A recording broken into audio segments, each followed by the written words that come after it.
Hey everyone, welcome back to the part 2 of myths and clarity. Now, the biggest myth I can say, I received the question, I think 1,000 times, I can say more than that, and I'm tired of answering this question again and again. So, let's deal with this. How much chance do fresher people have to apply in Gulf country? So, there is a criteria which, these people follow. First of all, when you're applying for the job, they prefer the local citizens, right? If the local citizen of that subject is not available, then only they look for outside people. This is the first point. Now the second point is experience and skill values. If you are good in your experience and you have good command over your subject, so that is the thing they are going to consider, and I feel that come with an experience. A fresher person doesn't have that much skill and that much command over the subject to explain to the students. Third thing which they really consider is exposure to different curriculum, how many curriculum you taught already. So they do consider this point when they will hire you. Okay, so someone who has experience of different curriculum, so they are going to consider that person in the interview to a higher than the fresher. Then the next point they are going to consider is, are you the residents of this country? If you are already available here, they don't have to send the tickets to you and bring you here in the country. So though they do give preference to the people who are already available here in a country because of many reasons, like maybe they came with the family, or maybe they came on a visit visa, or maybe for any XYG reason they are already here. Maybe they have done the studies from here. Next point is IELTS score. You should have a 7 and above IELTS score to get into the system, to get a job, a good job I can say, with a good salary, so that you can save a lump sum amount. So these are the criterias every job like the recruiter will follow. Now you tell me, when you are an experienced person, you have an experienced person in front of you and you have a fresher with you, so obviously the recruiter will go and incline towards the experienced one. So here there are less chance for a fresher to enter any country because these all criterias they follow.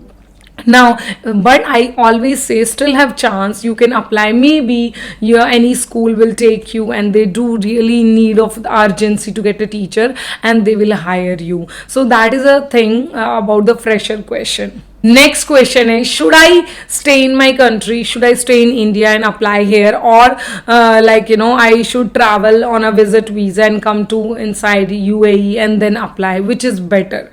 So first let's talk about if you are applying from the home country. So if you are applying from the home country, you will have zero expense. You don't have to spend anything. You just can apply online. And after COVID, the application, or I can say the application process of online system is really increased, and people are checking that part of the recruitment very rigorously, and they do give attention to the online application. Next thing is, it will save a lot of time. You can still work with your old job and then you can keep on applying side by side. But there is one thing I always say, when you are applying from the home country, do not expect you are sending the resume from 15 days, 1 month and you will get a call. You have to keep applying. It's a process. You have to have patience. Keep applying for 2-3 months, 6 months, and then you can expect you will receive a call for the interview. Now let's come to if you are coming here on a visit visa. If you are coming here on a visit visa, that will go a lot of expense. You are going to spend on your air ticket, you are going to spend on your visa, then you will stay here. Rents are pretty much expensive. I can say, if you are coming on a 1 month visit visa, is going to cost you around 1 to 2 lakh, depending which kind of residence you choose and how much you spend on your grocery and all. Other than that, if you go to any organization, they will take the CV only at the gate. You will not get entry inside. If maybe walk-in interviews are around and recruitment is going on, maybe you can go and visit the organization. Other than that, even though you are staying here, you have to apply online. So what I advise, do not come here on visit visa and spend on food, stay and other expense. Better keep applying from home country. Once you will get the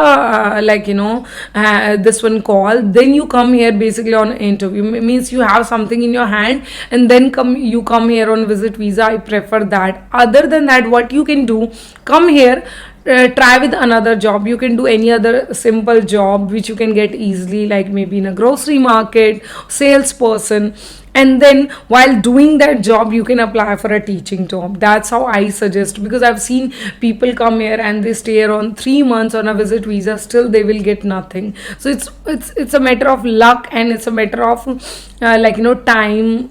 Do schools really have the requirements? So now you know the pros and cons, so you can decide which is better for you. Next question is, what type of experience is required? Now many of you ask, I only have experience of CBSE, I don't have any other curriculum experience. Then you say, I am giving tuitions, I do not have experience of school. And there are other there are other candidates who have good experience of IB, IGCSE. So I will cover all of that this one. First of all, which really matter is your subject knowledge. You have done tuitions, you have done CBSE, you have done different curriculum. If you have good command over your subject, in an interview they consider that.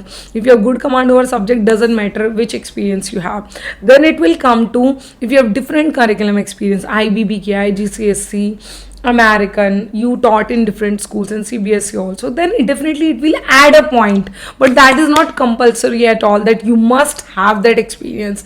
That is just a point which will add in your CV. Okay, good, she has multi-curriculum experience. Then they really check what skills you have, how good you are in school management. Because when you are coming to another country, the students are different. They are not the same as you. They born and brought in different environments. So class management really, so whenever you come for the interview, they really ask questions related to class management. How will you deal with the non English speaker student? How will you manage the behavior? How good you have touch with the student? So these all things really matter. I always say IB and other certificates really add the point, but they are not compulsory at all. What compulsory is B.Ed and your subject degree.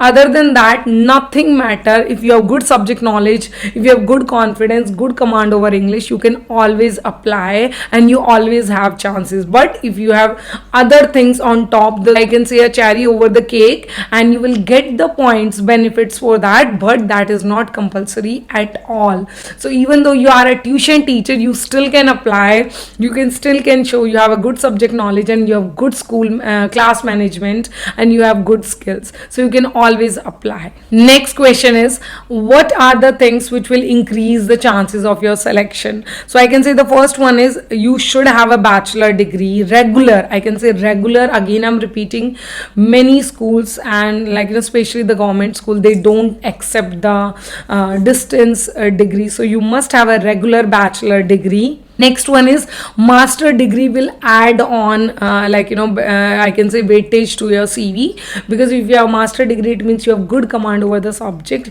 so that will be an add-on. But bachelor degree is must. After that, B.Ed is must. There are many courses in the market, PGCTL, PGCE, many other also, but I can say which is the king and queen of the recruitment process is B.Ed. B.Ed, if you must have done regular, that is must, and most of the school prefer that. Then come to the IELTS. You try to cover 6.5 above, and 7 is good. Then if 2 to 3 year teaching experience you have, because everyone try to hire a teacher who already skill and who already have some experience. So if 2 to 3 year of teaching experience you have, you are good to go. After that, if you have PGCTL, PGCE, any IB certificate, CBSE certificate, IGCSE certificate, these all will just add points, and this will increase the chances of selection. But the important thing which is must is a bachelor degree and a B.Ed with 2-3 year of experience, and that is the only thing which is must. So here we end the myths and clarity module. So these are the 2 parts of the myth and clarity module. If you still have any known clarity about the system, so do post your question, and now I'm trying to be more active, and I do have some members in my team who will try to help you and answer to your questions. So that's all for this video. Have a nice day. Bye bye.